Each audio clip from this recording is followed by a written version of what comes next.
out of the Rockies. If I can get your bird in the air, you gotta swear to let me try for a while.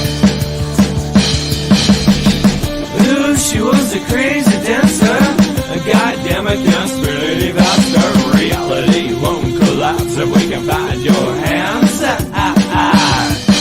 It wasn't long before the saucer hummed, and I knew straight away this was gonna be fun. We decided to race along, I would pass,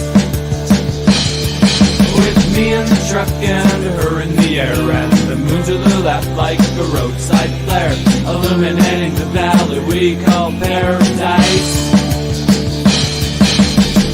Ooh, she was a crazy dancer, goddamn it, conspiracy about our reality won't collapse so we can find your hands.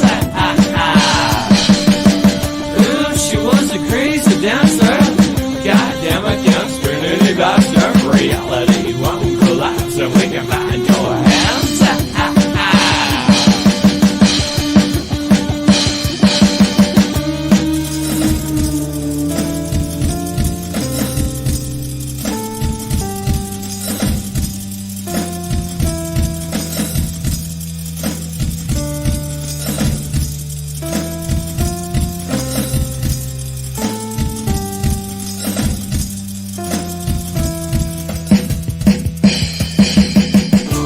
Bishop Creek when I saw them burn. Took a sharp right on 742, a little too fast for her with lights out. She circled round and lost altitude, dropped hard and fast into the lower pool. On a Yule moon you'll see through those remains. Ooh, she was a crazy dancer, a goddamn conspiracy bastard. Reality won't collapse so we can find your hands. Ooh, she was a crazy dancer, goddamn it, conspiracy bastard. Reality won't collapse so we can find your hands.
Bodega is a guide and a storyteller, escorting you through the night, lighting the way, warding off thieves, ghosts, demons, and other oddities. Along the journey, his companions would often share with him the most curious of stories that he'd record in his codex. Perhaps you just might find yourself traveling with a Bodega and sharing one of yours.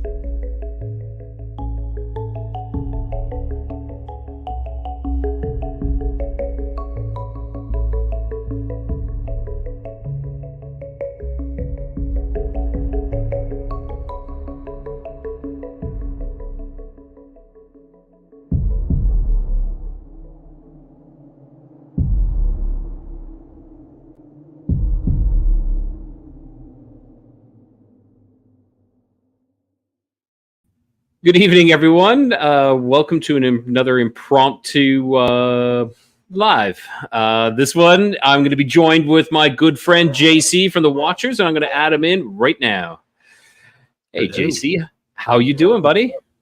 I'm super pumped with that opening video and that. I know. I love Karen's comment there. That was like a weird acid trip. It was, wasn't it? Yes, it was. It gets me every time. I just want to know in that little thing that about halfway through the music video, it's got like dirt and stuff in it. What was supposed to be in there? It was like bird bones. It was like it was supposed to be like, I don't know, like dust or dirt from maybe the UFO crash site or something like that. I can't remember what he wanted, but what was really in there? There was dirt and like incense, ashes, and stuff like that. It was kind of just a mixture of everything. Dried spaghetti sauce. I got you. Dried spaghetti. Yeah. Well, you can see like the sticks, right? Those are from the incense, so that's why it looks like maybe like spaghetti sauce, but not really. Were you guys holding mass out in the middle of the woods?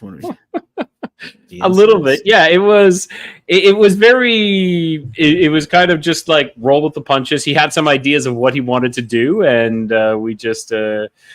Yeah, and he wanted me to be his muse of sorts, I guess. And the guy who's singing is the guy that's kind of like interviewing me the whole way through, who's walking with me. That's the guy who's there. So he came up with that song based on his interaction with you. No. he just made up that song of my baby crashed a UFO. So I'm trying a different setup today. I put my camera in a different location. But I can see it moving a bit, so I might have to change because where I record, it's kind of not comfortable. I don't really have a comfortable seat, so I kind of like change my getup, and it's okay. But I'm not the biggest fan of it right now. You're still on the roof. One, I'm still on the roof. Yeah. Two. Do you ever hear of chairs? So I have an office chair. I know, advanced technology, I know, right? So I do. I have, okay, so this is the chair that I usually use. I'm going to show you because it's right here beside me. So this is the chair that I usually use. You know, it's kind of just very like wicker kitchenette kind of thing. Very right there. Wicker man. Yeah, it's very uncomfortable. But I have an office chair. But the issue with the office chair is I changed the wheels. I put like these rollerblade wheels on, and it made them too high. And the ports or like the sockets where the wheels attached to, the weld wasn't very good, and they kind of like the wheels started stretching out because, you know, I'm not a light guy. I'm not super heavy or anything like that. I'm not as big as I was before. But yeah, so this is what I'm doing. So I'm sitting on the chair right now, but I need to get it kind of re-welded, and it's kind of uncomfortable because it's kind of like off. I got to balance. So so let's do a shout out to everybody. So I can see Susie's here, the Pudgewalkie Whisper. You know, we got Karen, we got Destination Spooky, we got Victor in there as well. So shout out to everybody that's here, and thank you for joining us tonight. Sorry you have to be here for this. Yeah, right. And thank you to you, JC, for being here. I was supposed to have an interview, and I was going to still do the live after the interview. I would say the interview kind of fell through, partially my fault, partially the guy just didn't show up, but it is what it is. JC paid me to come. JC, how much are you paying people to be in your audience? A decent amount, actually. So fair enough. I don't want to say the number on here, but excellent. Yeah, I got I'm glad Lucy could join us. Who? Sorry, Lucy. Who's Lucy? Lucy in the chat. Is I see Karen. I see Susie. Isn't it Susie? Lucy. Am I okay? My bad. Okay. Her alter ego. Oh. Is that short for Lucifer? No, it's just short because I accidentally called Susie Lucy on a couple podcasts, which is one of my dog's names. Okay. So it happens. Sometimes it happens where you call someone else a different name, and then. Which I hear lots of dogs in your background there. Can you still hear them? Sounds like chihuahuas too. Yeah, there's so down that way. There's about 5 or 6 dogs. On the corner, they have 2 dogs that just live in a garage the whole time. and it's terrible. It's better than calling me a dwarf Nephilim. I don't know. I think that's not really calling someone. It's just calling a spade is what it is. If you're calling someone a dwarf Nephilim, that is what it is. Oof. Oof. Okay, now they're going crazy because I mentioned the word Nephilim. So what's new and exciting with JC? Nothing, man. I'm just living, surviving the American dream, doing my best. Only thing I want to plug real quick, it's brand new. The Watchers, we're doing we're going to be filming a full-length film. Okay. Now, is this a documentary or like a film? No documentary. It's an actual film. So if you're familiar with like the trauma films, like Toxic Avenger, or films like Street Trash and Spookies and stuff like that, it's gonna be like a splatter film. So like splatter grindhouse style film. We actually just put the Indiegogo up for it today, which if it's okay, I will share it here in the chat. By all means, of course it is. You can read all about it there. Every single cent that is donated in that Indiegogo goes to film production and paying the actors and actresses, which we've reached out to people on Craigslist, on Facebook.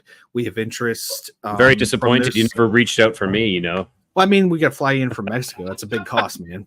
We'll have to up the Indiegogo thing, but anyways, and just I can do the voiceover. I can do the voiceover from over here. That might work. You have a nice deep tone on your voice. That could actually You work. do know that I actually do that as one of my jobs, right? I did not know that. No. So one of my many jobs, I do voiceovers for.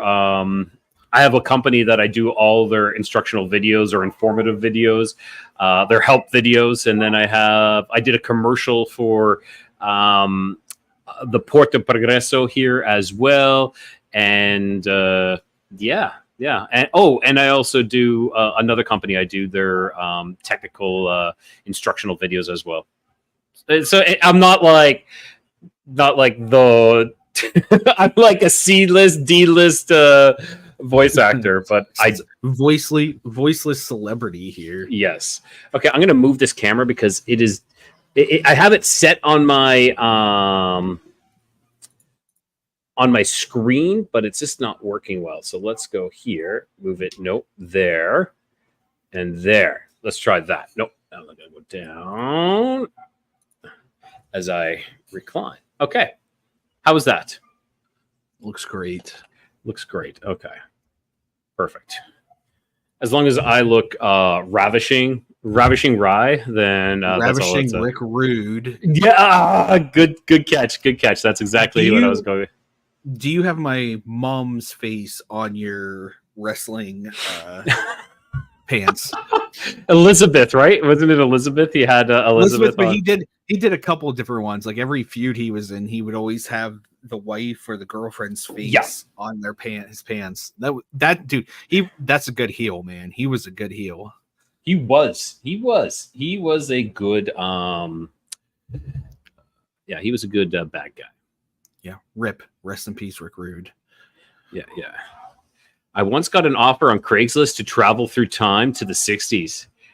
Did you really, Victor? That is interesting. If you did, because there was a guy who did that, right? Wasn't there? And there was a video about that guy too, I thought. And speaking of travel in time, I actually really want to talk about time travel. I really do want to talk about time travel. I couldn't really keep the email chain going, but I wanted to. Interesting. I have a viewer who is very, very interested in safety not guaranteed. Exactly, Victor. That's the movie. I have a viewer who is very interested in he wants to go back in time. He wants to go back in time to, I think he said like around 2016, 2017 to make some changes. What about you? Would you ever want to go back in time, JC? So the only time period there's two time periods I'd like to go back in time. One would be fighting the Crusades because that'd be badass, right? Like, chainmail, sword to sword combat. Second one, And again, my favorite topic, as everybody knows, Die Glocke, which is the German Nazi bell. I'd like to go back in time to that specific period and see what happened with the bell. 2 missing submarines, 14 missing scientists. Where did they go? Okay. 2 submarines gone. Which submarines? Why don't you like let's go into this. Let's time travel for me is I don't know the name of the submarine. Okay, that's fine. And speaking of submarines, wasn't there a submarine that went missing underneath California? Wasn't it like the Scorpion? Not that it has to do with time travel, but I thought there was the USS Scorpion or something along that line that supposedly they found like I don't want to say chambers because chambers sounds more like caverns underneath California, and they went in there and they went missing. But sorry, I digress. Please continue. No, that's all I had. I just want to go back and see the bell. Okay. I just want one look at it. If you have that picture, by all means, please share it. Share what? The bell? Yeah. So you want to share the bell, and so you said 2 submarines. Tell us why these 2 submarines went missing. Like, what? Tell the story behind that. Give us a little bit of a history on that. Right. So there was a book, and I don't know the name in Polish. The book was originally written in Polish by a guy that had received documents post World War II. So I think he had received these documents in like the 50s. Okay. And he had analyzed them and translated them to Polish, and then he translated that Polish to English and wrote a book. And you can actually buy you don't have to buy it. You can actually find it online. If you just look up Die Glocke, the Nazi bell, you'll find the book by this gentleman. Okay. He translated this book and translated documents over into a book. And during the very late period, we'll call it the end of the Third Reich, right? So like everything's wrapping up. The Germans are cornered. Hitler's dead, gone, wherever he's at. And the remnants are kind of like trying to run and disappear. So while this is happening, the Nazis had an experiment called Die Glocke, the bell, which we don't have like an official word on what the experiment was, but it was basically this large bell-shaped object that they were using to basically vibrations. There was atomic energy, electromagnetism, that they were attempting to do time travel, to distort space and time, to basically alter the fabric of existence. Okay, now was there something specific about the shape? Do you know any reason why they went with a bell? I don't. I think it was just happened to be the shape. Okay. Now, there's been speculation though about the shape. Let's hear the speculation. Because a lot of UFO sightings look like bells, like Kecksburg, PA, right? What does the Kecksburg UFO look like? A bell. Sightings in the United Kingdom, a lot of some of those sightings in the 60s and 70s, what they look like? Bells. And we have bell-shaped UFO sightings here in the United States as well. Oh, okay. But the theory is that the scientists disappeared with the bell along with their commanding officers, which were aboard some of the German U-boats, the submarines at the time. 2 submarines are unaccounted for. The United States and Russia accounted for all of the German submarines except for 2. And guess what? Those 2 submarines that were unaccounted for had scientists on them that were working on the bell. Okay. None of the other submarines. Okay. So now here's a question. Could those submarines been used, and this is going to be a far out question, could the submarines been used in some sort of travel, not through water, or were they moving the scientists away, or were these? Because I've heard really far out theories that submarines were also spacecraft of sorts used in that sense. heard that too. I'm not going to go that far. Okay. I will say, and I agree with Karen. The damn bell is probably in Argentina. I'm not sure if the bell is, but we know that there is some, not theories, it's proven fact that some Nazis did make it to Argentina. Not just some, but a lot. Yes. Yeah. And is that possibly where these submarines could have went too? And now, when we say Nazis made, we're not just talking like higher ups, but there were just the whole way down the line of the chain of command made to Argentina. So there were just like regular like army dudes living in Argentina, because at the time when the United States and Russia came in, we were persecuting every single person that belonged to any branch of the German military. Not just the SS, but you had the Waffen, you know, the Air Force, you had the Navy, you have their army. These were just normal dudes doing what everybody else told them to do. They didn't know the secrets of the SS. So we had a lot of those people, and they escaped through like churches, you know, just people trying to save their lives because they were going to be executed is really what was going to happen. True.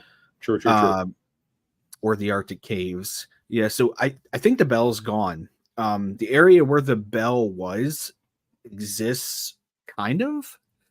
I mean, it's been shown on the History Channel a lot of times, and it's just like this empty. There's like a couple, like, you want to call them like concrete pillars, and then where the bell would have been suspended in the middle of it is still there, and then there was like a bunker behind it, and that's all that exists. The bunker's there. A couple of the pillars are still there, but the bell's gone. Okay. And you don't just lose like this giant bell, right? Like it doesn't just. Yeah, it's either skirted away somewhere, or the Allies took it, or the Allies have taken it, and it's just. And during Operation Paperclip, we sucked up a lot of those Nazi scientists, those German scientists, and we brought them in. The Russians took a lot in Spetstroika.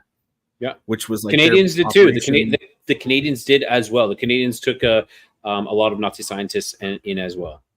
Yeah, so the Russians, the Canadians, the Germans, and I'm sure the UK, France, they all took in like these scientists. But we have at least, if I'm remembering the book correctly, there's at least 15 scientists that were connected to the bell that are unaccounted for, along with the bell. And 2 U-boats, 2 submarines that probably were staffed by at least 30 plus people, including some of the scientists that worked on the bell, were on these submarines, and they're gone. That is super interesting. I find that fascinating. I really do. Yeah, go ahead. I was just going to say, and like if you read the book, Die Glocke, you can look it up on Amazon. Make sure the author is the Polish guy. You'll recognize his name. Probably a ski. Probably some sort of ski. There's some skis and skies and itskis and some things in there. But you can find there's an English translated version that came out in I think the 80s of the book. Okay. But he doesn't give like an answer to what happened. He just says like, here was the bell. Here were the documents I saw and translated, and who knows where the rest of them are? What are they doing? Where are they at? Exactly? Where are they? So Numa, we kind of started talking about time travel. And JC, one of JC's favorite subjects is the Die Glocke, which is the German bell, is the best way to call that, as most people would know it for that. Sorry, I'm just messing around with something right now. Okay.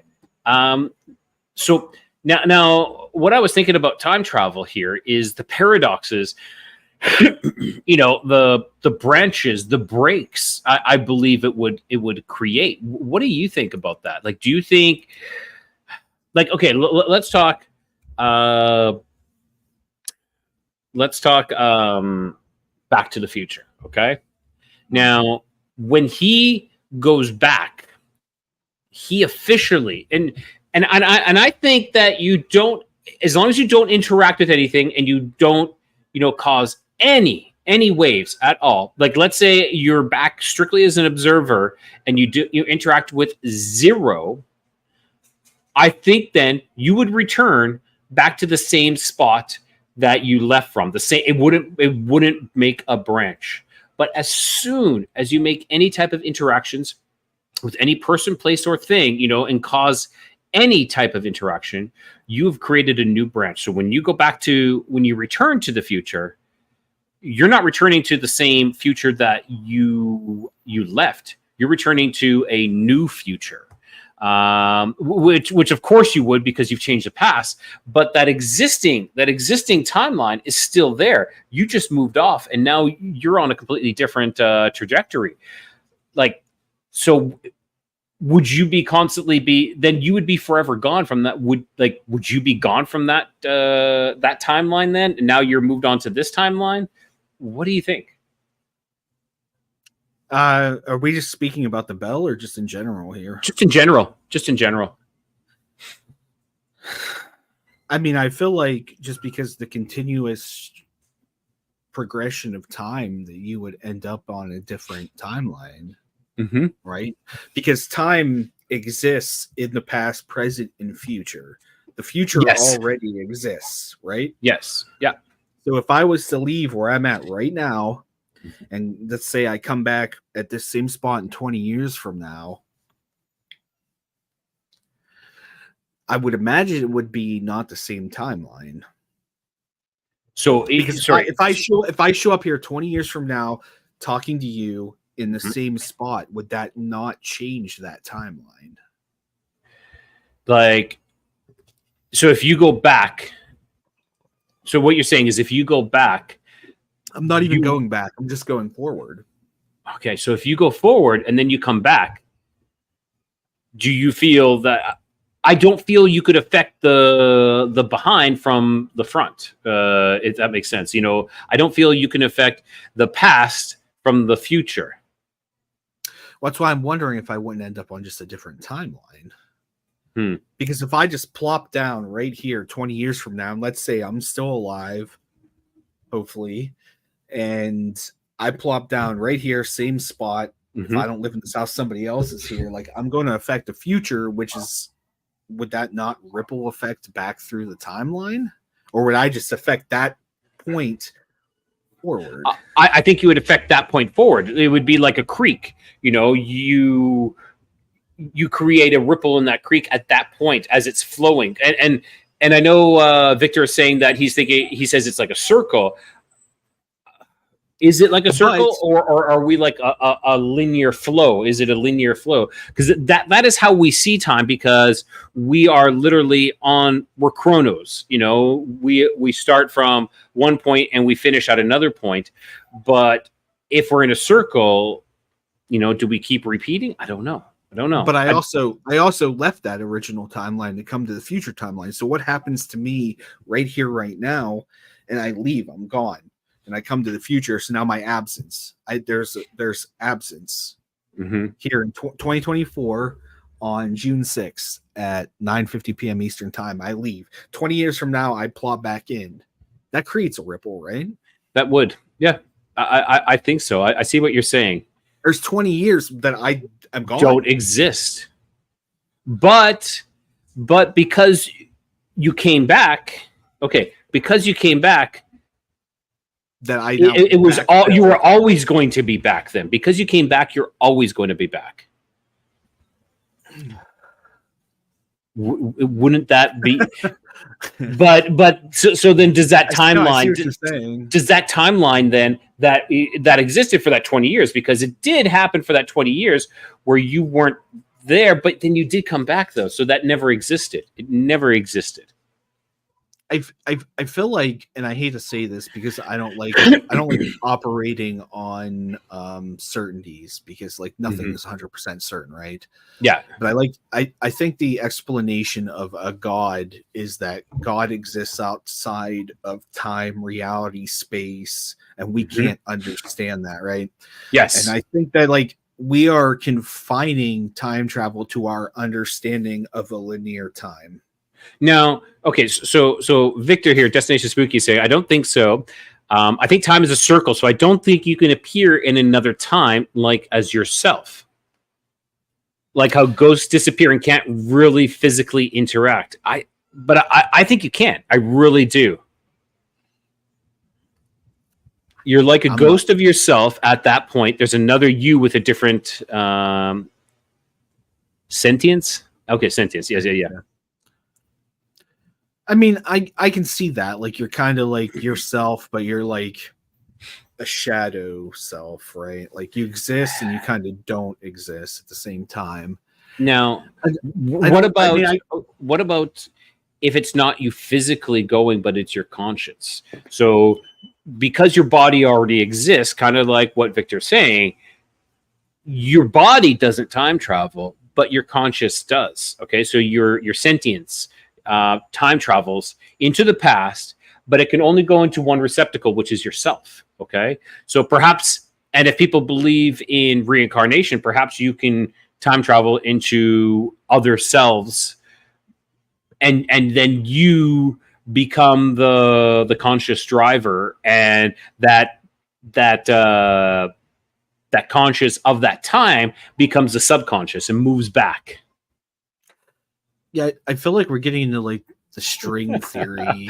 Yeah, we just brought that. Numa just brought that up. Yes, I saw that too. I mean, if my consciousness leaves me right now and comes back in, let's say, like 20 years, and you and I are sitting here gray-haired and both bald, hopefully by that time. I've been slowly getting there, slowly, and I'm like, no. Still talking about the same.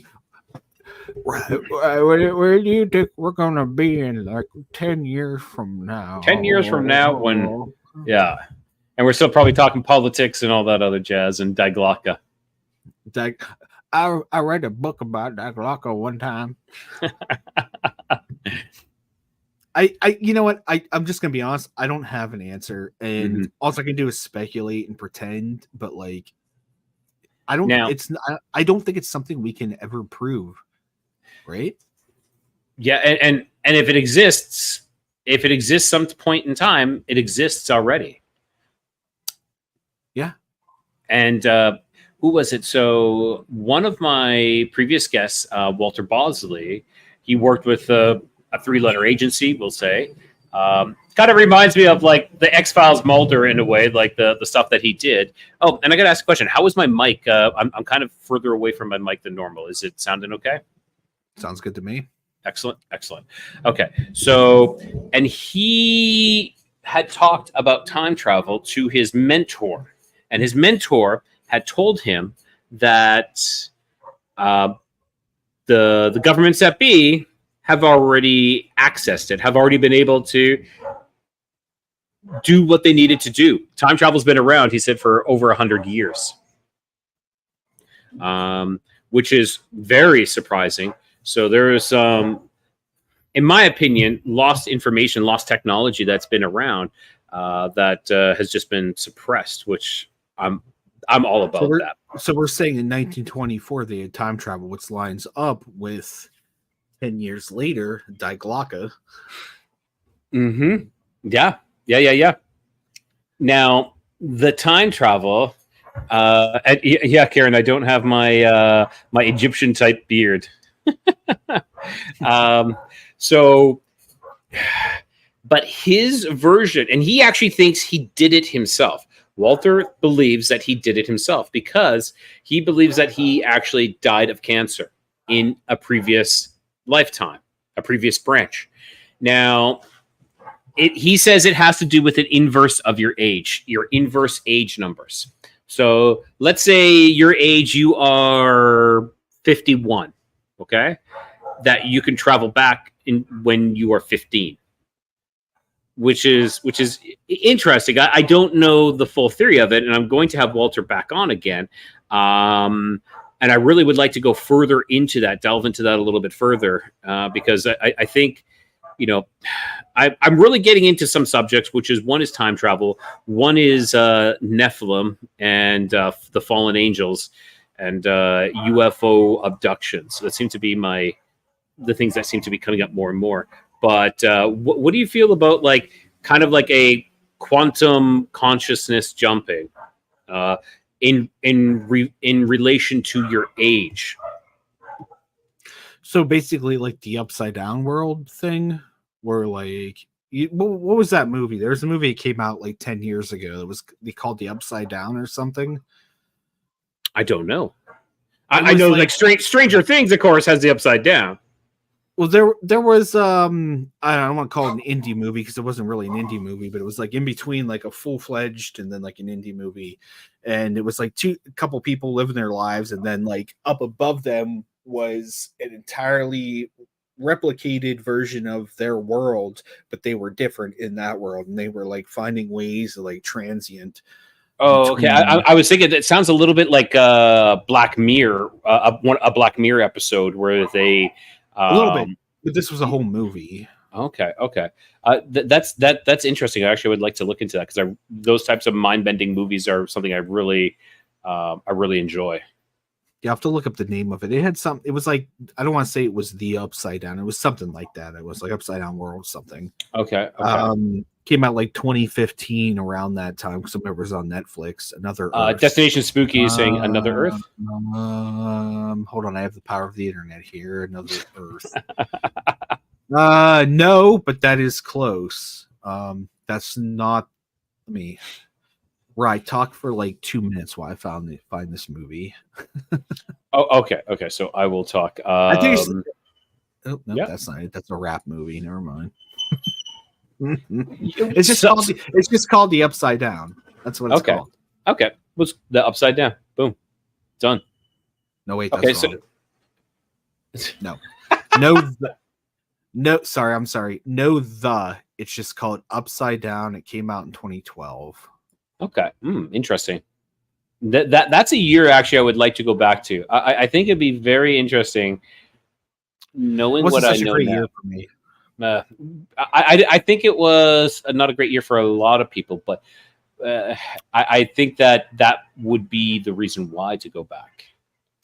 I feel like I'm in the prime of my life right now, so I want to just kind of stay in the zone. Okay. I mean, like really, like I'm financially well off. I have you guys to talk to. I have all kinds of friends. If I go back 10 years, man, we're friends. I'm fresh out of acquaintances. Of course, we're friends, JC. I give you a hard time. I'm fresh out of college in 2012, around then, and it was just like, living on my own, trying to get by. Nah, I'm good where I'm at. Yeah, like even though going back 12 years, knowing what you know now, game changer. I could see my grandparents again. Yeah, there's some things for sure, but yeah, it's I would say, Bitcoin, invest in Bitcoin. Let me real quick anecdote about the Bitcoin thing. I screwed up twice on the Bitcoin thing. Okay. I got scared both times and I pulled out. I made some money, but I pulled out. I wouldn't even be on here. If I would have made out that second time, you guys wouldn't even know me. Wow. I'd be building a I'm glad you did it. Yeah, you'd be like buying your own Diglacta. But then why would you want to? Because you live in the dream. Living the dream, JC. I have a friend that made out really well in that second run of Bitcoin, and he hasn't worked a day since then. He's just living in Texas. He lives in Texas on like a ranch. Now, second run, do you mean like the run that just happened again? Like this? No. This is like the third run, I guess. There was that first like big Bitcoin thing. Was it like 2006, 7, 8? Okay. Somewhere around then. And then there was like the one around 2012. There was like that big jump. There was one a little bit later. I thought it was a little bit later than that, but yeah. It might have been 2012 to like 2014, somewhere in that timeline. There was another run on Bitcoin, and the dude lives on a ranch in Texas. Oh, Rye is wrestling an alien on his roof right now. Yeah, no, that wheel that I told you about has just decided to fold backwards on me. So Hecho in Mexico. Hecho in Mexico. See, and there's a Walmart Walmart chair as well. It's a Chalmart. Chalmart. So, okay. So this, let's go to this upside down. You're talking about upside down. Yep. Yeah, I did. I mentioned it. You want me to explain the whole movie? No, let's go into it a little bit. I'm interested. Yes. Well, it was just there was like there was a planet, and then there were two distinct, like there was the people on the upside and the people on the down. The people on the down were like the poor people, the downtrodden. Okay, I think I've seen this one. And didn't he wasn't it like a Romeo and Juliet kind of thing? Yes. Yeah. Oh, okay. I've seen this. Yes. And he makes his way with a rope to the other side or something. And then he starts tricking, because once you get up to the upside part of it, they have all these checks and stuff to make sure that you're supposed to be there, and he starts tricking them and everything like that. So it's a good Netflix movie if you have time to watch it. It is. Now speaking of high strangeness and kind of upside down, I had a weird dream recently. I always have some crazy dreams, but I've been having issues remembering them. But this one I don't. I was standing there kind of in a field. I remember there was a bridge, and there was this woman there who was with me. And a lot of people always try to break down the dreams. Well, what does this woman mean to you? What is this? I'm like, no, take it for face value. Because I believe this was really happening. So I was the dreamer, per se. And I was there, and this woman was kind of freaking out about the reality and everything. And she's like, what's going on? What's going on? And I told her, I said, well, we're in the Matrix. This is the Matrix. And she's like, no, this is real. Everything here is real. This is all real. And I said to her, no, what is real is the dreamer, meaning the creator is the only anchor to the reality. Everything else is being mentally created, is being created from, which would be me, which would be my subconscious. I was creating everything, including the woman, but it was kind of like they were AI, but sentient AI is what they were. And it was really very fascinating dream. And it was kind of, and I felt like I was an anchor point, if that makes sense. I was the anchor to reality. And I was like, no, only the dreamer is the real. Do you want to know my opinion on AI? Yeah, let's hear it. There's no such thing as AI. Okay, so excellent. Let's hear it. So what we know as artificial intelligence is just programmed code from human beings running and searching the internet, searching the web. There is no sentience. There is no feelings. There are no organic memories, pain, love, anything that we can experience. And I agree that's what AI is. AI is code, but it's not AI though, because it's not intelligent. That's why it's artificial. But we have the word artificial intelligence, which implies that it's got some form of intelligence, which it does not. Because I can code a program right now that can scrape the web. And if you say, hey, JC's program, I just doxed myself. Just kidding. JC's program, go and write me a story about this movie and with these feelings. It's all it's doing is crawling the web. Information's already known through a compendium. It's not like if you tell me to do that, I can literally create a story in my head. It cannot. Okay, I understand that, but there will be a point where I think it will believe itself to be sentient. It can believe that, but that doesn't make it true. It doesn't make it true, but it will get to a point where it will believe it so much that it will become sentient. Good, that's when you kill it. How? At that point, so that reminds me of a little bit of the movie Atlas. Has anybody seen? Just came out. You're talking about the one that just came out with Yes. Jennifer Lopez, J-Lo? Yes. Yeah, it's interesting. You know, it's not. I didn't think it was a bad movie. I thought it was okay. No, I would have liked it if they would have explored that concept a little bit more. They went more action, but if they would have explored that concept a little bit further, I think it would be interesting. Yes.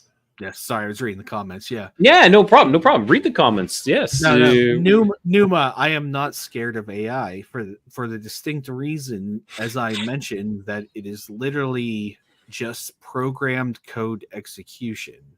Listen, I work in IT, I work in cybersecurity, I work in people that do program with AI.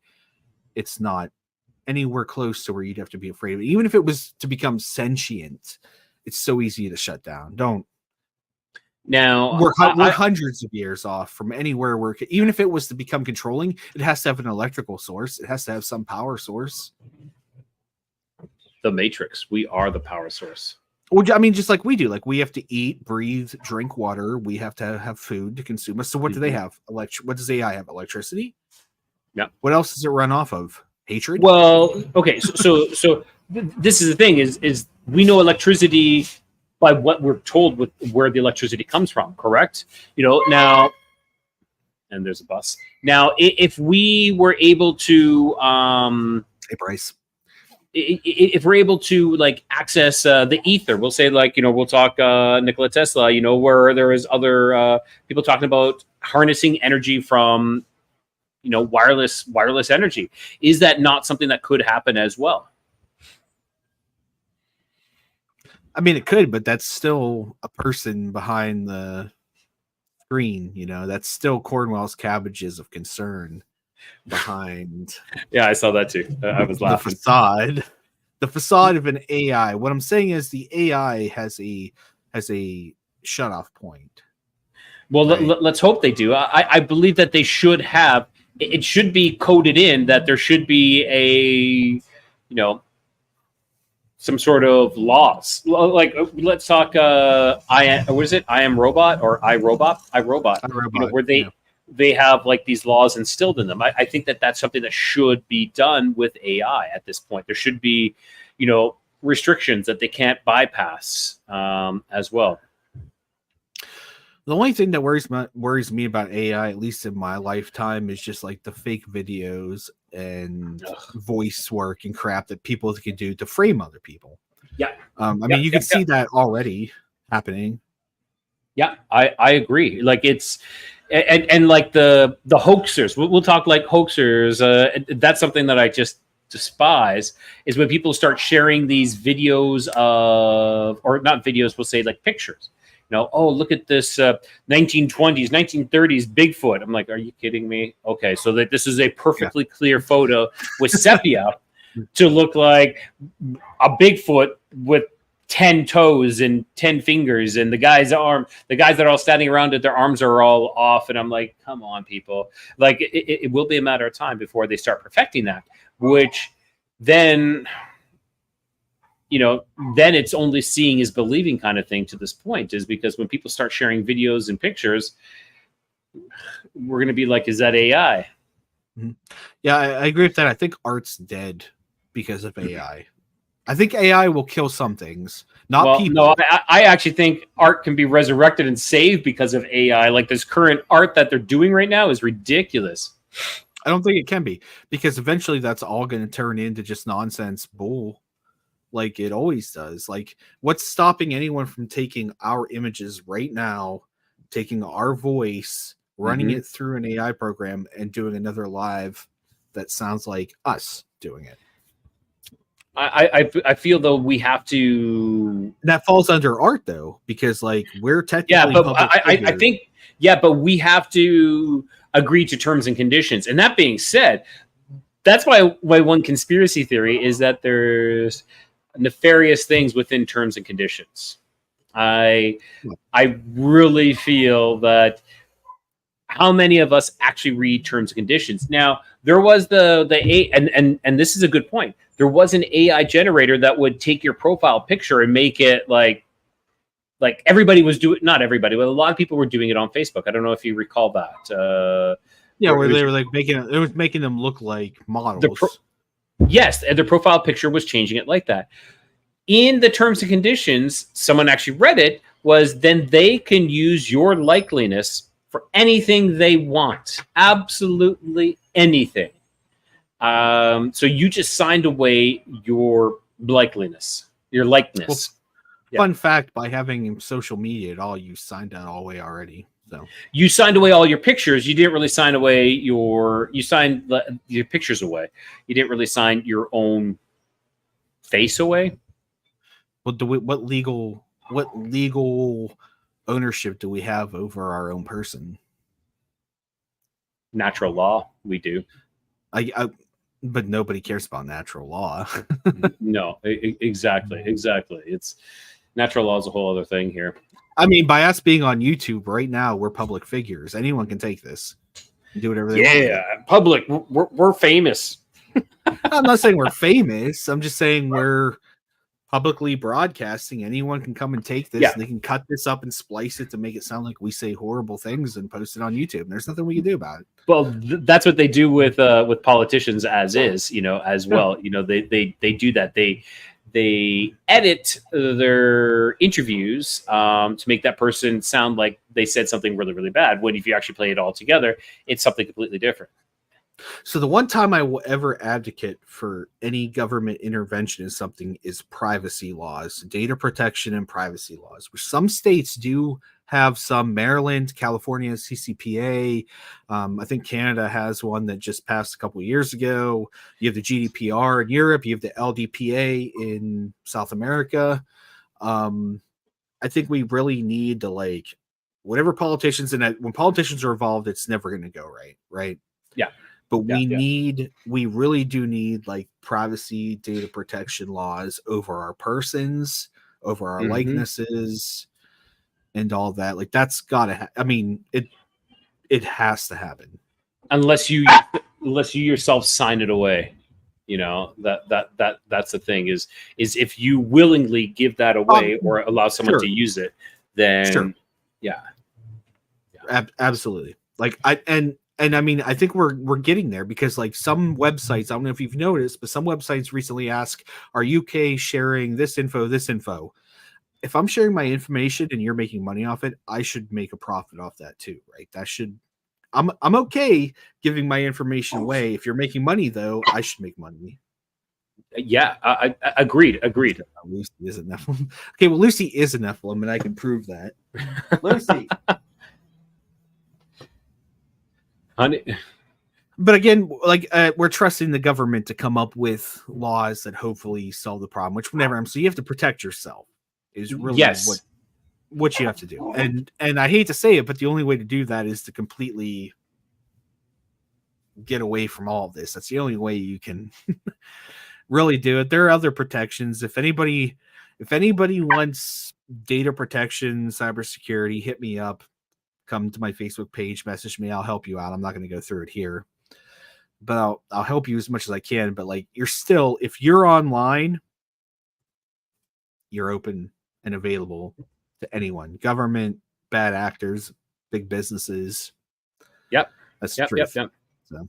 And this is like your data is being sold all the time. Your data is, and you apply for any types of points cards or anything like that.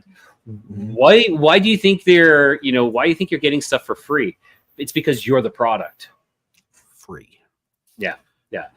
Air miles. Let's talk air miles. They can track your purchases, and by tracking your purchases, they can make better advertising. Create better advertising for you. They can predict maybe what's going to happen. And this is one of my favorite people that I like listening to. His name is Terry O'Reilly, and he's a marketing kind of, I don't want to say guru because I hate that. He's just a marketing executive. He's a marketing guy, and his show is called Under the Influence. Now, sorry, my dog is just going bananas. She's chewing on my chair and chewing everything. Now, he was talking about how these points cards are they're tracking purchases, and they were able to predict when someone was pregnant before, a lot of times even before they knew they were pregnant. Wow. And it was because, well, if you make this purchase, we're not talking like diapers, but if it's if you purchase these combination of items, we know that you are pregnant, kind of thing. Pickles, peanut butter. She's pregnant. Exactly. Actually, I was going to say pickles. That's funny. Now, so there was one woman who was very upset that she got sent and it was because they sold this information to like Pampers or Huggies or something like that, so that this company would then send coupons to you saying, congratulations on being pregnant. So this happened where they sent these this package out and like, congratulations on being pregnant, and this one woman received it. She was very upset about this. That like, why did I receive this? I'm not pregnant. This is crazy.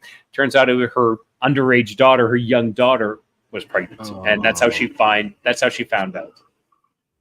Okay. That's her. Would you put it in a freaking figure 4 leg lock? What did you do to that dog? She broke her paw. So she broke her paw. And she's got one more week, and then she is free of. She is so big. I remember when she was like real tiny. Yes. See, this is. What's her name? Cody. Oh, okay. To go along with Codex, Cody. Oh my God, we figured that one out. Yes. Yeah. Free the paw. Actually, hang on. Let me pull this up here. I'll show you an X-ray. Not that I'm not sure if anybody wants to see the X-ray, but hey, why not? Sure. Okay. So this was her paw, if everyone wants to see.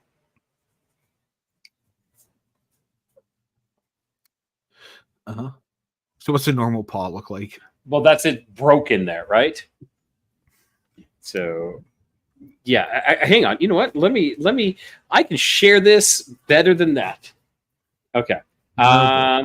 Yes. So let's keep talking. So what were we talking about? We were talking about I was talking about my Ames Way card from 1995. Yeah, so I was talking about how they predicted. So like they're selling your data. So your data is always for sale. So if something is free, it's never free. You're the product.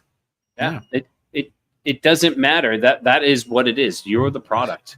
When all of you and us signed up for YouTube and we clicked, I agree to these terms and services, we agreed to give our information away. Your email addresses, location, name, phone number, anything you put in there. Yeah. You did it. I did it. We all did it. Yeah, we did. And it's crazy. It's crazy that is. Yeah, we gave up a lot of things. We gave up a lot of things, and sometimes it's without knowing. You know, some people are ignorant to it, and a lot of times, I know I'm giving up some things, but it's kind of crazy that it's that much. It's like, oh, geez, I signed up for that. Like I gave them the rights to this, I gave them the rights to that, which is kind of crazy. It's not the end of the world, though, and I want to say one thing. Mm-hmm. If you really want to start to get your digital footprint under control, there's a website called haveibeenpwned.com where you can enter in your email address. I'll put a link to the website down here. You enter in your email addresses and it will show you all of the data breaches you've been involved in, where your emails are, and it's just email, but that's a good start. If you want to learn something more, reach out to me on Facebook. I'm not charging anybody for anything. I'm doing this for free. Find me on Facebook, reach out to me, and I'll give you some more links that you can get your digital footprint a little bit more under control, because it's my job. This is what I do. So I'll help you guys out. We appreciate that. So this is the broken foot. Right there. Oof. Yeah. Oh, geez. That's almost. Is that all the bones? Almost? That's all the bones. Yes, that is all the bones. Yeah. Yeah. So you can see. So these ones were broken clean. This one was a fracture. Now, whoops. That's a cabbage. That's a cabbage. Hey. That's funny because it's cabbage. Now I'm never gonna live that down. Why do you have a picture of cabbage? I don't know. I don't know. We'll have to go back and I'll go check it out again. But this is last week's picture. So you can see it's healed, and it's even the fracture seems to be like the worst of it all. Still. Oh no! Oh, I don't even see any. Well, I can see where. Okay, there's the cabbage again. Oh, here we go. This is why I have it. When people say a portal to an enchanted magical world doesn't exist, me cuts open a cabbage. Look at that. I thought it was fun. It was funnier when you just had a picture of cabbage on there for no reason. But then I have something that's in there. Yeah. Very strange. Okay. Let me remove that. Yeah. Stop presenting. There we go. All right. Yeah. So right, yeah, go ahead. I got a question for you down there. So since we're talking about like AI and data things and that, like, are there any like bills and stuff moving around Mexico for data privacy in that, or is it just kind of the Wild West? In all honesty, I don't know. I think it's kind of like the Wild West down here. Now, speaking of you just elected a new president. We elected a new president, and so woman. Everybody's like, "Oh my gosh, it's a woman," and everybody's like, "Oh, it was yeah, that's a little left to be up there." Now she's the replacement, kind of like she's the same party as the outgoing president. So outgoing president, he was in for his term. And he can't run anymore, or whatever his name was. Yeah, he can't run, and so it's the new one. And now, and there was like all plastered over the news that there was 37 like murders. Okay, 37 assassinations of public officials. Okay, so they make it sound, and I'm not. Okay, so sorry. Just got an email from my guest that was supposed to be on. From the Mexican government. For the Mexican government. Shut up about the 37 deaths. Now, the 37 deaths aren't... 38. Yeah. Aren't public, weren't like running for they weren't presidential candidates. And I'm not saying this is still like, oh, that makes everything better. Because it sounds like how they worded it sounded like there was 37 presidential candidates assassinated. That is how no, it was 37 people running for office in different areas, because it's not just like the presidential election; it's every. It's kind of weird. Don't get me wrong. Yeah, so it's like the state. It's the governor. It's the mayors, and so it was mostly mayors that were killed. Like around. So out of the 37, I think it was like maybe like 31 were running for mayors. I mean, we only murder Kennedys here, so. Badooch. Yeah, so it's in a lot of the rough areas that you don't want to be in Mexico. Like Sinaloa, Michoacana, and like that. Yeah, like Bryce said. Remember what happened in Time Cop? You can't run into yourself, or you. Both, both are destroyed. Destroyed, man. Yeah, you kind of both versions are destroyed. Yeah, isn't it kind of like they exploded or something? I can't remember. You can't touch each other or something. Yeah, I can't remember. I think it was pretty. I think they like morphed in and kind of went. Like, you have to remind me, Bryce, on that one. But thanks for posting that, Bryce. But yeah, so that's there. I'm trying to think if yeah, cartels, yeah, pretty much. That is pretty much it. It's kind of like we want our guy who's going to who's not part of the cartel, but who's going to be more lenient on the cartel. Like if someone comes in and they're like strong arming the cartel. Not a good thing to do. I thought the last guy, the Obrador that you just had was like whatever his name was. I thought he was a little because he had protection. Yeah, he was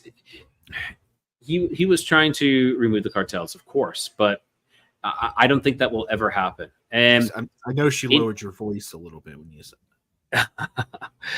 No, I just heard my dog over there. Sure. Your dog. Yes, my dog. As she's barking to me right now, she's like, yeah, exactly. Yeah, Now, the cartels are bad, are really, really bad. Okay, but hear me out on this one. I actually believe. Whoops! Hey, stop! I actually believe. Oh, hey, Numa! Thanks! Yay! Numa, you're awesome. Super sticker. Yeah. So I'm officially what's that word I'm looking for? Monetized. You're taking donos. I'm out. Taking you donos. are monetized. That's right. You are. I'm officially monetized now. Damn. I'm like, sorry. Here. Hey. And you know, my first day of monetization, how much I made on my videos? I think I made like 46 cents. It's fantastic. I'm like, yes, rolling in the dough. Now, okay, so the cartels. If we were looking at some sort of takeover of global government, like, you know, kind of thing like that, I actually think the cartels would be a good thing at that point. I think I agree. I agree with that. Yeah. That's the only thing that I will say on that one. So the one thing I will say about Mexico, and I've been there, but I don't live there. So Rye, you have a much better experience. But I just want to say that Mexico, for the most part, is kind of what we envision a little bit like the Wild West. Like there is Mexico City, there are formed states, but like there are still parts of Mexico that are just like there's nothing there. Right? Yeah. Just deserts, ungoverned territories.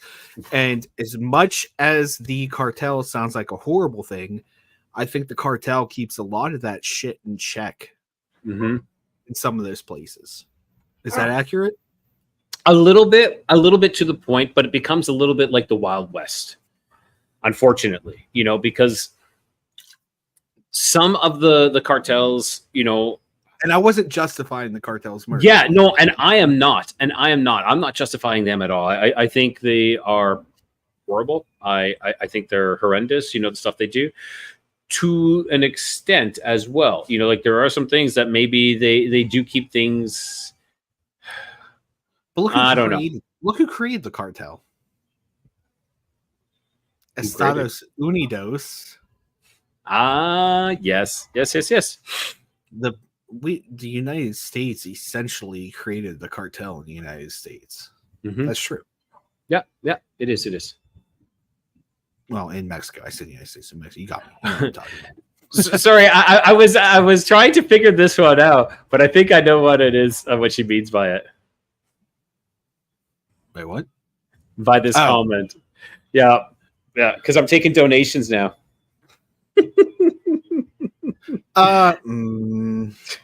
No comment. I guess that puts me on the podium here, right? No, I laugh. It's sorry, as I'm trying to get some things sorted here. One, it wasn't me, and two, it wasn't Rye. Yeah, it is what it is. Yeah. Karen's like, you got it. Yeah, I know. I saw that rant and I was like, okay, nothing to do with now. Here's my response to that. Okay, this is my response, and I think it's a pretty level-headed response. As creators, like myself, you know, the time that I put in to creating this, I have to value my time and that, you know, what I do to create. So, you know, I do the interview. The interview is like the easiest part. That's the funnest part. Now, but I sit there and I do the interview. Then I have to edit it. Then I have to create a description. I have to, you know, create a thumbnail, post it. Then I need to, you know, broadcast it. I need to share it all. It's a lot of work. And then I also have to reach out and like find new guests as well. So, you know, like I'm not telling people to like, oh, give me money. But if people want to, I'm not going to say no, because I do value myself and the time that I put into these things. Right. I think it's great. I think it's great. You're monetized, dude. Take all the money. Yeah. That's fine. I mean, it's not like the first thing I did when I came in here was drop a link asking people to check out our Indiegogo. So yeah, like, I mean, like we we spend a lot of money, like you said, right? Just doing this stuff, even coming on here, with you, which I would love to do. I'll do it anytime. But like, this is hours out of our evenings. It's 10:30 Eastern time, 9:30 your time. Yeah. But 8:30. 8:30 actually. Oh, 8:30. Yeah. I've got the rest of the night ahead of me, man. Party, fiesta. Man. Siesta. Not siesta. Fiesta. You could literally be at my house in 2 hours and it would still be the same time when you left. Right? No, I agree with you. That's all I got to say. That's just from me, from JC. And you know what though? Everybody is entitled to their. Okay, 1 second. I gotta deal with this. Can you fight the dog? You run the show for like 30 seconds here. All right, I'm in charge, boys. Everybody, sit down and shut up. No, I'm just kidding. So how's everybody doing? I see hearts from Numa. Lucy, you're in the chat. Thanks for coming. Karen, you're awesome. Love you all. Do it. You want me to do it? Is that a good dance right there for you? I implore everybody, please. I have this t-shirt on, Voluntary Mortification. Check out this band. They are awesome. They're from Michigan. They're going on tour. They have some dates in Ohio, Pennsylvania, Michigan, Illinois, and probably some other places. And I'm back. I'm not their tour manager. Hey, we're repping a band, Voluntary Mortification. Okay, what is that? It's a cool band. Go check them out. Okay. If you like death metal, no. No, you don't like death metal? No, I don't. Tom does. Tom does. If you want to talk to Tom about that, we did talk to Tom. Yeah, but I'm not a fan of death metal. Maybe a little bit here and there, but it's got to be really good. But yeah, it's Catholic death metal. Go check them out. Ave Maria. Okay, that's interesting. Spread the word, as Numa says. Okay, we can do that. That's fine. We can always do that. We're closing the stream right now. Canceled. That's it. No more. We're done. So Numa's asking, you guys experience any high strangeness with the Ring doorbell? I don't have a Ring doorbell though, but I do have a Ring doorbell. Mm-hmm. No high strangeness though. Okay.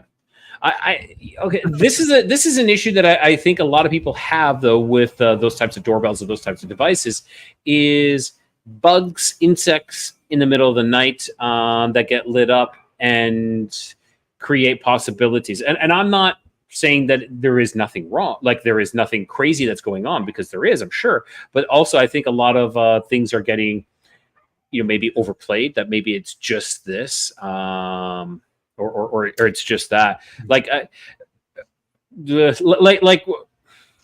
blob squatches. I'm going to talk about blob squatches. When people take photos of the trees and then they start circling everything. And don't get me wrong, I am sure that some of them do have things in them, but sometimes it's just what's that called? Pareidolia. Yeah. So that's what I think. Sometimes a lot of it is that. But people who've had experiences with Sasquatch and Dogman, they start to see them more often. And now, is it in these pictures or videos? Now, is it because they're only visible to them, or is it just because confirmation bias or I think what? It's bias and pareidolia, yeah, for the most part. I'm not gonna say all of them. Yeah, I agree. I do agree. I don't know, and I mean, what are we looking for? I find my own biases when I'm looking at pictures and stuff, because I'm looking, you, me, everybody else, we're looking for Sasquatch, we're looking for aliens, we're looking for, weird figures, but we're going to find them if that's what you're looking for. And Karen and Numa both said that they don't have Ring cameras. And I want to say that my Ring camera is on my own home network. It does not go outside my home network, which you can do. Okay. You need a VPN to do it, but you can do it. Yeah, you are the guy. You are the cybersecurity guru. Yeah. So anybody need any information, contact JC. Yeah, for real, hit me up. I'll help you guys. For real. Mm-hmm. Hit me up on Facebook. I'll help you. Numa's asking, what's up with Matt? How's he doing? So I haven't heard from Matt for a little bit, and I've reached out to him recently, and he finally got back to me, and I guess he kind of hurt himself again. I'm just, that's all I'll say because I don't know what. He was doing yard work. I'm like, oh, come on, Matt. Like, you're not fully healed yet, dude. You gotta take a break. Hacking. Yeah, he's got his machete. Chopped off his other leg with his machete. No, I don't wish that at all. I don't know what happened. I'm going to assume that it was. I have no idea. So he just said he had a bit of a thing that he's healing up from right now. So I hope he's okay. And that goes with everybody. Like absolutely. I don't hold hard feelings against anybody. You know, it's I'm learning. I got to let go of that because it's not helping me. It's not. I mean, I have hard feelings against Rye, but I'm still here. That guy's an asshole. Totally.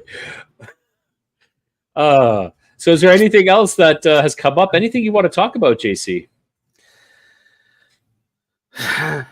I mean, so I don't want to get political. And so this is a little bit of a political topic. So everybody stay away from the politics a little bit here. But if everybody knows the whole thing going down with Trump and the charges, all that stuff, but he announced in an interview with Fox News today that he would declassify all of the Epstein, JFK, and 9/11 videos. Now, I want him in. Okay, that's it. I'm voting for him if I want to. I give that a grain of salt because he also said lock her up, lock up Hillary Clinton, and that never happened. But, oh my gosh! Okay, yeah. I'm gonna clear out the swamp while hiring and bringing in everybody that works in the swamp. Yeah, it's I believe what I think is it's all a show. Okay, I think it all is a show. The more I step back from these politics, the more I'm like, this is your soap opera. You know, it's like, oh, we got what was it? Hunter Biden's laptop. You know, what came of that? Whatever really they still have it, and they're just now saying, literally the FBI is now just saying, oh well, maybe we didn't mess with the laptop, it's good. So like they're saying it's legitimate. The charges, well, if anything were to ever come from it, that it's legitimate. But there won't. No, because it keeps you chomping at the bit. It keeps you like it's wanting more. It really is. If we treat, okay, I want everybody to treat the politicians as a TV show, as a soap opera, TV show, drama kind of thing, comedy as well. How do you keep people wanting more or keep coming back? You don't really solve anything. You always leave it at these cliffhangers, you know, and you know, these clickbait of sorts. Oh, we got Hunter Biden's laptop. Okay, so what's in it? Oh, we'll leak some of these pictures, but not really.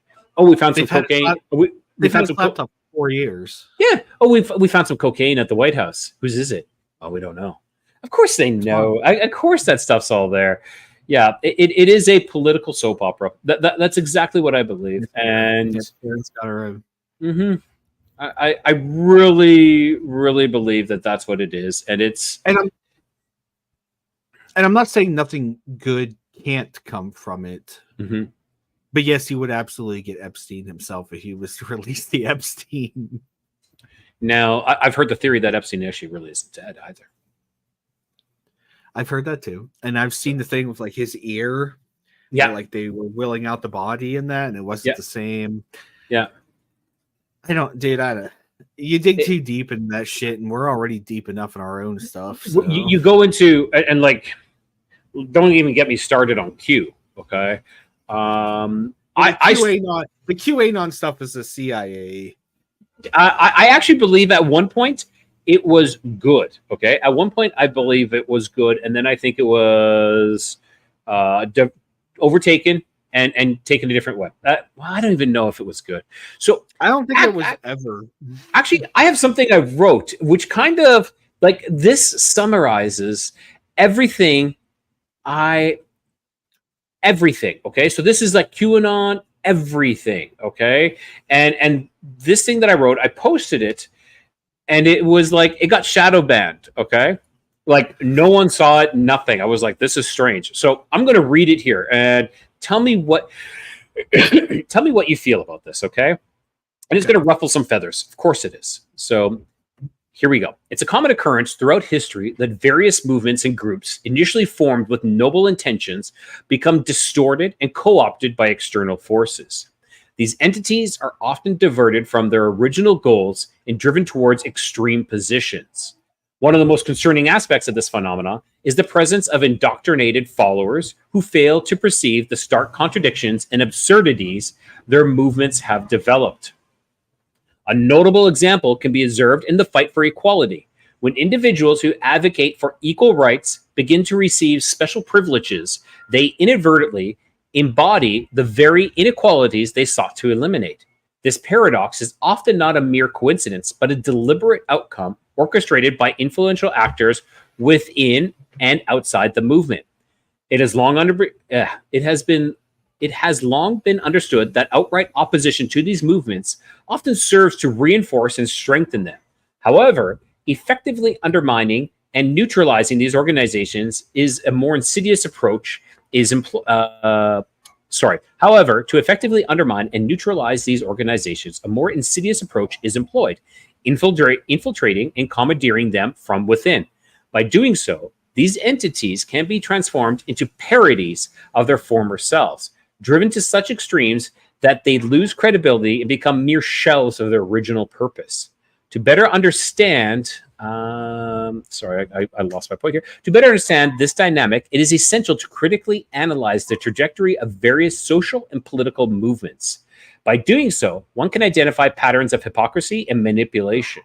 These movements, despite their initial alignment with justice and fairness, can evolve into entities that perpetuate new forms of inequality and bias.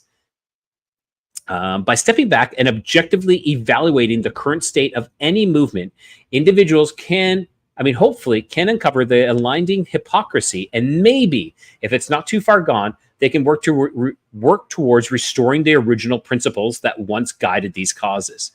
But as in the past, sometimes it is best to cut ties with these groups, as history shows that it will just be repeated. Hell yeah.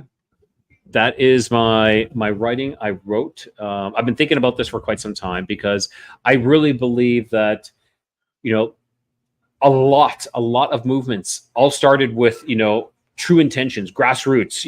We want like equality all along. We want equality. We all do. But as soon as you start receiving special treatment, you're on the other side then. You've lost. That's not equality anymore. I was a Ron Paul guy. Mm-hmm. My entire career, my entire able to vote career. I'm still a Ron Paul guy, and I'm going to write in Ron Paul. He's like 90. I'm going to write him in. It was the only dude. I think Bernie Sanders was okay. I don't agree with his politics, some of the stuff he wanted to do, like from a government standpoint, but like he was outside of the political disco ball, if you want to call it that. Mm-hmm. This is too intense. This is too intense. We need to get off. We need to get off the politics topics here because Emily is feeling overwhelmed. And welcome, Emily. I agree. Yeah. So, anyways, what's the weather like down there? Well, the weather currently is 30 degrees Celsius with a wind blowing in from the northeast. Cool. It actually really is blowing in from the northeast, and 30 degrees Celsius is, I don't know, can anybody do quick math and tell me what 30 degrees Celsius is in Fahrenheit? 80. I think it's warmer than 80. That's really, I just made that up. I think it's 90. So hang on, let's do that. It's too hot in Mexico. Come back to Canada. So 30 Celsius in Fahrenheit. 86. So it's 86 degrees. I'm just going there. There's a different month for all nationalities, but not white people. We be crucified. Yeah, that's kind of a thing, you know. And I don't want to get too much into it because it is a pretty touchy subject right now. There's a lot of it's very touchy. So I think that everybody should be proud of their heritage and who they are, regardless of what it is. Yep. Celebrate it. Love yourself. Do your thing. Yeah. Don't worry about dumb months devoted to you. Don't worry about people validating your existence. Nobody has to validate your existence except for yourself and God. Ooh, that's it. I like that. Yeah. Tell us about Tesla again. So what do we want to go about Tesla? So Tesla, the most far off thing I've heard about Tesla is that he actually believed he was Venetian. So he believed he was from Venus. The planet Venus. It was a little bit crazy. It's a little insane. Now that's a planet I think Venus is more of a mystery than, like Mars. Everybody wants to know about Mars, but what about Venus? I don't think anybody. I think it's too hot there to live there. But I live in Mexico. So. Yeah, exactly. That's what I was saying. I'm dropping popcorn. I'm trying to eat popcorn now. I always go back to my dream. So I actually had a dream about Venus. I dreamt that I went to Venus and there was these generational type ships. I'm not going to say generational because that is coming up for my talk about the moon, where I had an interview about the moon. But I dreamt he that interviewed the moon. Yeah, it was very intriguing, a little rusty. It's really weird, cheesy as well. So I dreamt that there was what's the word I'm looking for? Like an apocalypse on the Earth, and these ships were used to take everybody off of Earth and transplant them to Venus, where they're living on Venus. And I arrived there and explained that, humans survived on Earth and I'm there, but also that there is another catastrophe occurring. So they sent the ships back to retrieve people and bring them back to Venus again. That was my dream about Venus. I know I'm missing a lot of it because I don't have it. I have it written down, but I don't have it in front of me. But I think it's really cool, some of these dreams. Sure. I'm like, JC, are you there? I was waiting for some feedback on that one, but that's fine. But yeah, so your dreams. Yeah. I like to hear people's thoughts on them. Not as in like, what does that mean to you? No, I think it's a.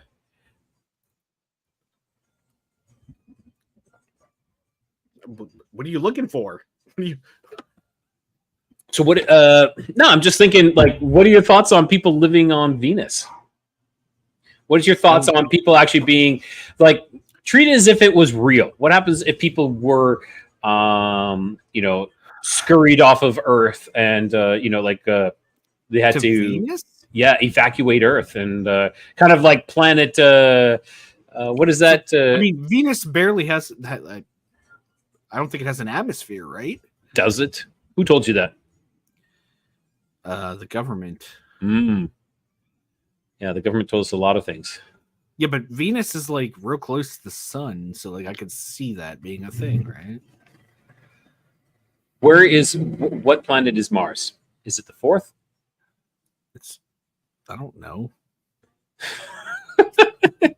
This is terrible. I actually thought Venus. So it's Mercury. Is it Mercury? Venus, Earth, Mars. Earth, Mars. No, Mars is before Earth, right? That's what I thought. I thought Mars was. Hold on, wait. How does this work? I actually thought Mars was before Earth. Oh man, Western education coming into play here.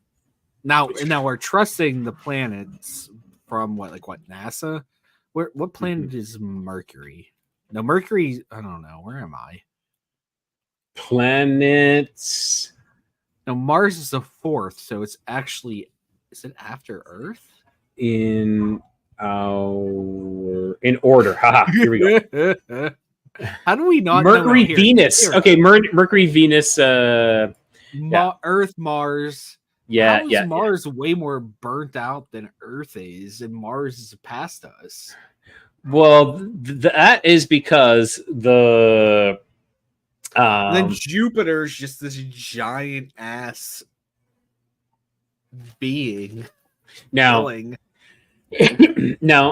Mars allegedly was destroyed in a war.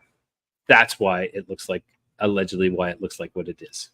I've been heavily influenced by sci-fi, so Venus has water. I agree with you, Karen. I agree. I think Venus is actually a beautiful planet. I think there's more to it than what we have. No problem, Numa. Glad you're back. Yeah. I'd pick Lanulus?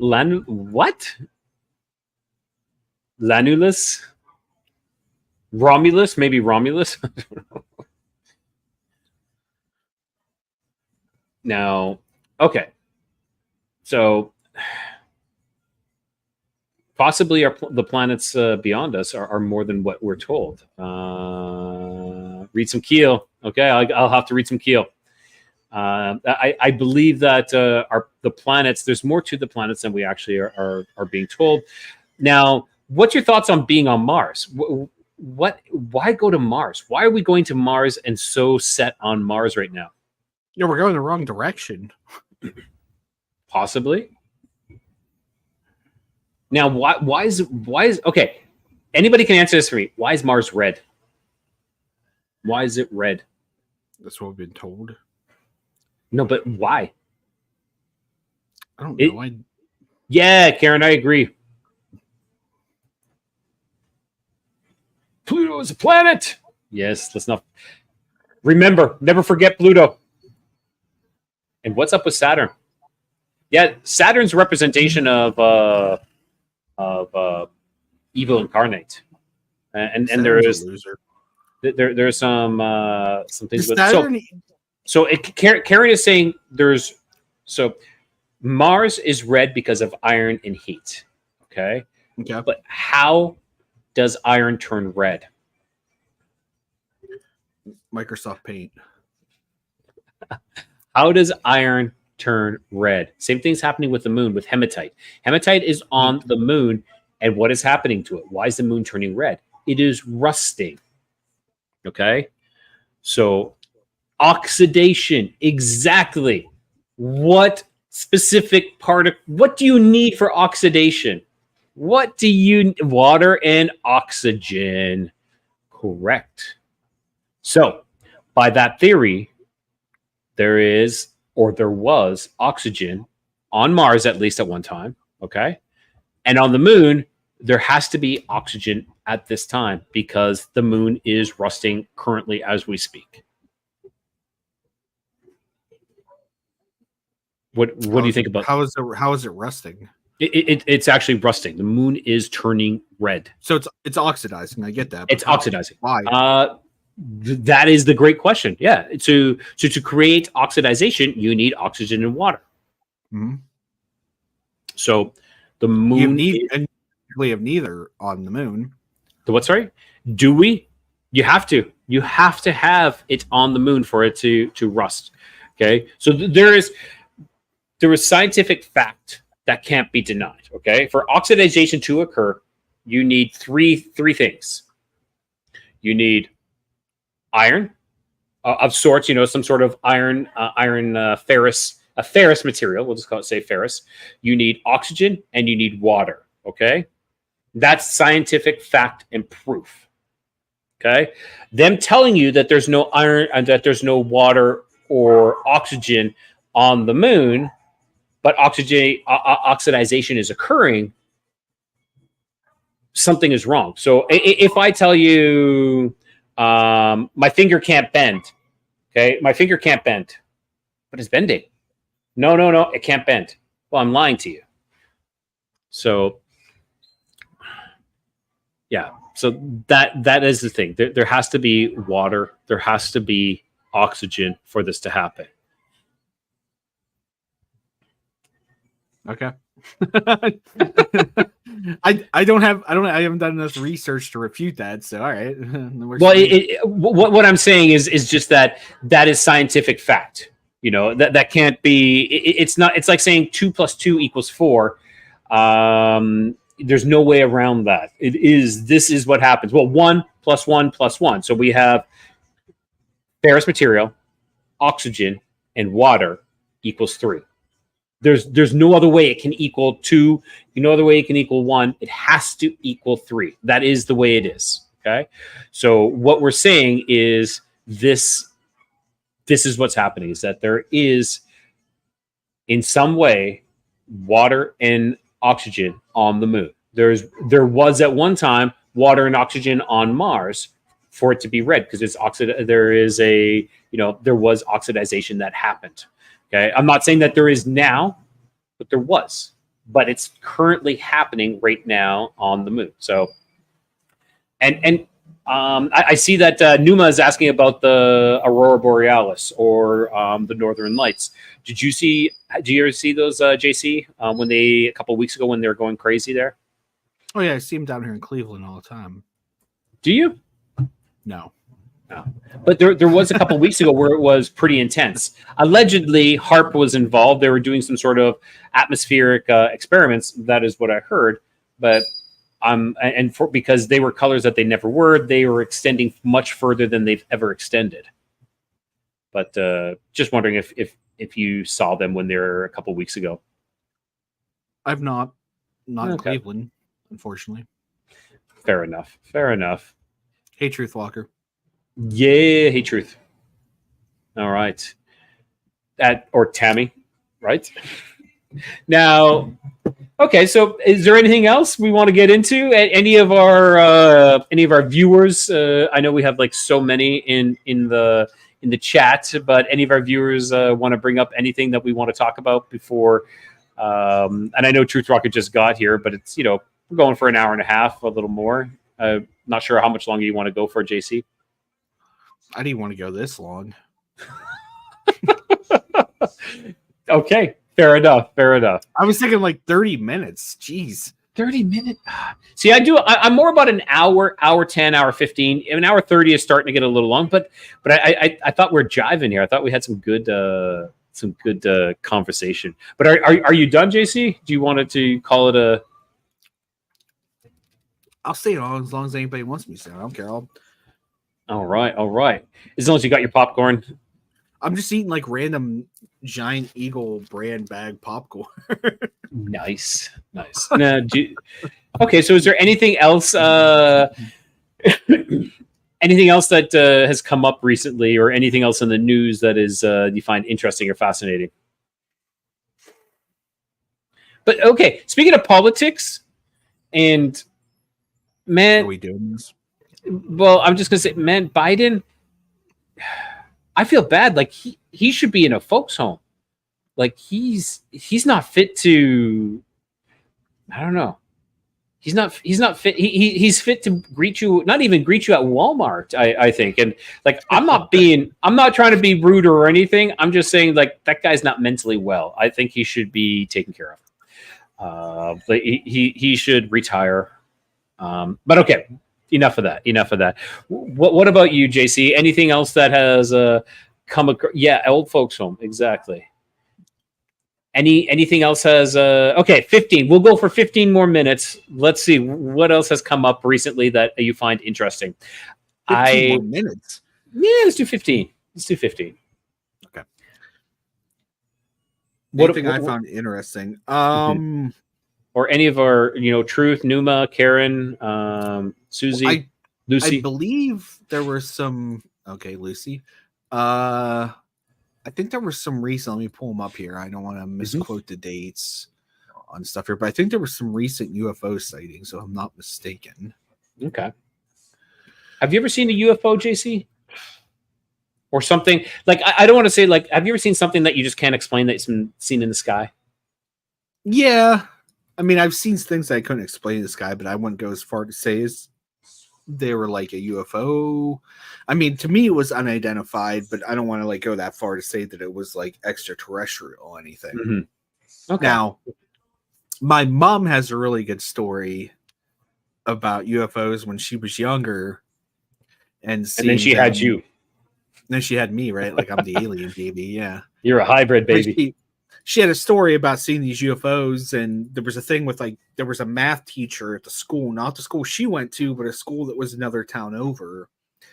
And this teacher had built like this elaborate playground and like treehouse and stuff out back, and everybody said it was always for the aliens because he didn't have kids. Okay, but he built like this elaborate playground for the aliens. Mm-hmm. And then so they did see a UFO. My mom, her brothers, and my grandmother and grandfather. And my grandfather in the 70s wouldn't let them talk about it. They weren't allowed to tell anybody. Don't talk about it on the phone. That's the way it always goes. Yeah. Shut up, because people will think we're insane. Yeah, that's what it was. And then over Christmas this past year, I was out at dinner with my mom when she was here visiting, and she told me this story about my great-grandmother levitating in bed. What? Like poltergeist stuff? Yeah. Like just random. So my great-grandmother and grandfather lived in this very old farmhouse style. It was a small house, but it had some land and stuff. So it was like a farmhouse style house where like when you went upstairs, it was very like tight. You know, it wasn't like a big, like full, like you ducked a little bit when you were upstairs going to your bedrooms and that. Yeah. So I don't know exactly what totally happened with the story, but it ended up that my grandmother, and on multiple occasions, had instances where she would wake up from dreams and stuff, and she thought somebody was talking to her in bed, like her husband Hank. That was his name, Hank. But Hank had passed away. Hank passed away in 98, I think. My great-grandfather passed away in 98. And from that point on, she would keep hearing things. And one night, she just woke up and was totally levitating in bed. And that's something, and I believe it for this one reason, that's something my great-grandmother, who was stoic and was anti-bullshit and wouldn't tell you random lies and stuff. Like, why would she ever tell my mom, hey, I woke up levitating in bed one night? Like, that's weird. Like, you just don't tell people that at random. But that's as far as the story goes. Like, my mom never inquired further about it. She was just like, yeah, okay. And left it at that. So the story kind of dies there. But I always liked that piece of property that my grandparents had, and that's interesting. Maybe someday I'll buy it back again. We'll see if I can float. Like that would be really cool. That would be really cool. But that's really interesting. Truthwalker says as well that her dad saw a cigar-shaped UFO when he was in the Navy during the Vietnam War. Lots of stuff during the Vietnam War. For sure. I mean, I actually think, like, aside from the UFO stuff and like in line with the government conspiracy stuff, I think Agent Orange is one of my I don't want to say favorites, but I'm super interested in like the weird stuff they were doing with like chemicals and that during Vietnam.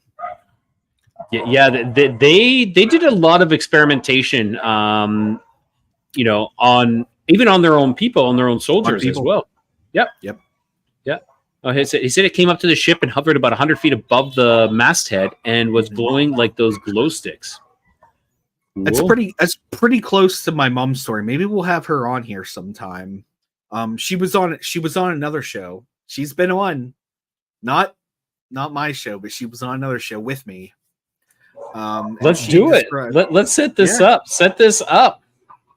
Yeah, we'll do it. She loves it. She'll be on. The dogs here are just going bananas. I'm having to mute my mic. They're just kind of going crazy here. I don't know what's going on. All this talk about UFOs. Exactly.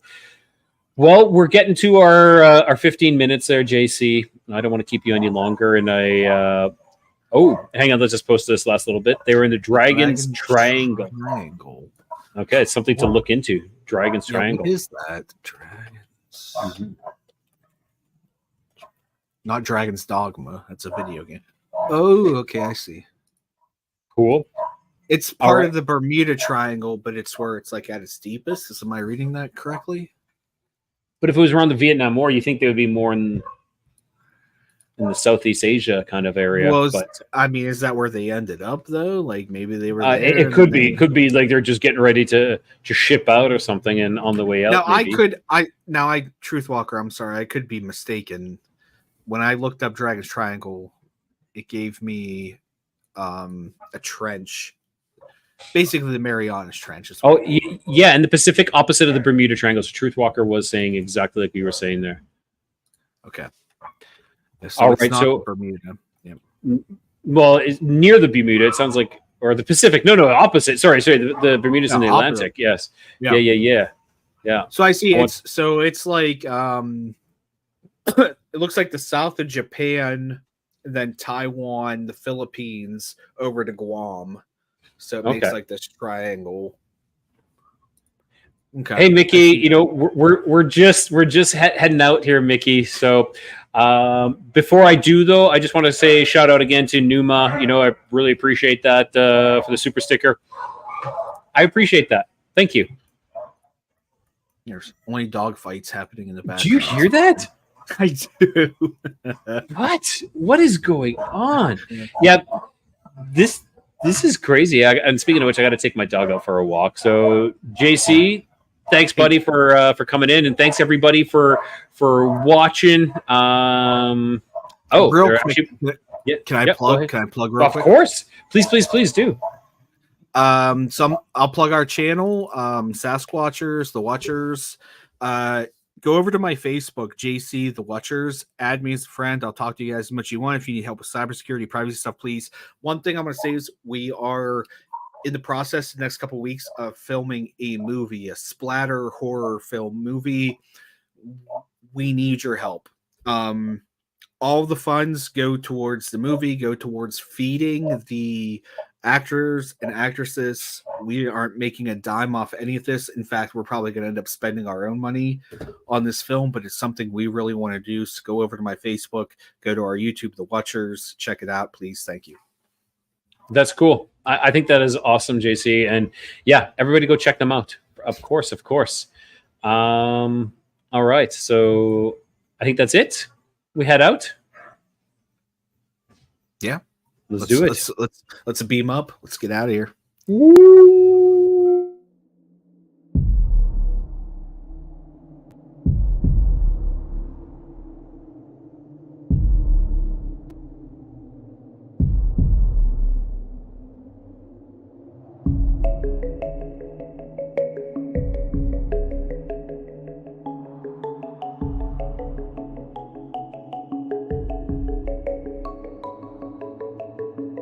I look forward to our next adventure together as we navigate the mysteries that lie ahead.